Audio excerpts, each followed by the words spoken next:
തുളുവന്നൂർ മഹാവിഷ്ണു ക്ഷേത്രത്തിൽ ശ്രീകൃഷ്ണ ജയന്തി ആഘോഷിച്ചു. പാലിൽ പോഷക ഗുണങ്ങളുണ്ട്. മായവും കലർപ്പും ചേരാത്ത പാലിൽ നിന്ന് മാത്രമേ നമുക്ക് ആ പോഷക ഗുണങ്ങൾ ലഭിക്കുള്ളൂ. അങ്ങനെ ഒരു പാലുണ്ട്. ഉയർന്ന ഗുണനിലവാരം, തികഞ്ഞ വിശ്വസ്തത. ജനതാ പാൽ. തുളുവന്നൂർ ശ്രീ മഹാവിഷ്ണു ക്ഷേത്രത്തിൽ ശ്രീകൃഷ്ണ ജയന്തി അഷ്ടമിരോഹിണി സമുചിതമായി ആഘോഷിച്ചു. രാവിലെ 6 മണിക്ക് വിഷ്ണു സഹസ്രനാമ ജപത്തോടുകൂടിയ അഖണ്ഡനാമ ജപവും നടന്നു. ചിങ്ങമാസത്തിൽ രോഹിണി നക്ഷത്രവും അഷ്ടമിയും ഒരുമിച്ച് വരുന്ന ദിനമാണ് ശ്രീകൃഷ്ണ ജയന്തിയായി ആഘോഷിക്കുന്നത്. രാവിലെ നിർമാല്യ ദർശനം, ഗണപതി ഹോമം, ഉഷപൂജ, ഉച്ചപൂജ, ശീവേലി തുടങ്ങിയ ക്ഷേത്രാചാര ചടങ്ങുകൾ നടന്നു. തുടർന്ന് കേളി, തായമ്പക, സഹസ്രദീപാലങ്കാരം, തിരുവത്താഴ പൂജ, ശ്രീവേലി എന്നിവയും അരങ്ങേറി.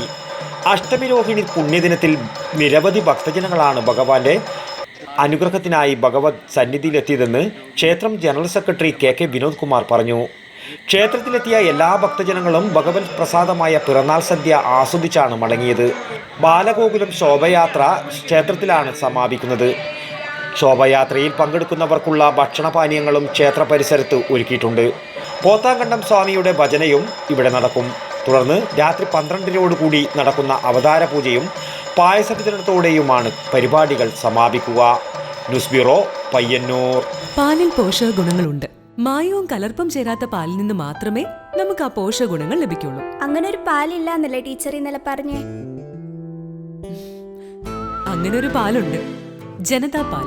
നാട്ടിലെ നന്മ ആഗ്രഹിക്കുന്ന ക്ഷീര കർഷകരിൽ നിന്നും സൊസൈറ്റികളിൽ നിന്നും പരിശുദ്ധി ഉറപ്പുവരുത്തി ശേഖരിച്ച പാൽ പൂർണ്ണമായും ശാസ്ത്രീയമായി സംസ്കരിച്ച് ഗുണനിലവാരം ഉറപ്പുവരുത്തി മാത്രം പാക്ക് ചെയ്ത് നമ്മുടെ കൈകളിലെത്തിക്കുന്ന ജനതാ പാലിലുണ്ട് പോഷക ഗുണങ്ങൾ. ഉയർന്ന ഗുണനിലവാരം, തികഞ്ഞ വിശ്വസ്തത. ജനതാ പാൽ. അപ്പോ സമ്പൂർണ്ണ പരിശുദ്ധിയും പോഷക ഗുണങ്ങളുമുള്ള പാലേതാണ്? ജനതാ പാൽ ഒരു ജനതാ ചാരിറ്റബിൾ സൊസൈറ്റി ഉൽപ്പന്നം.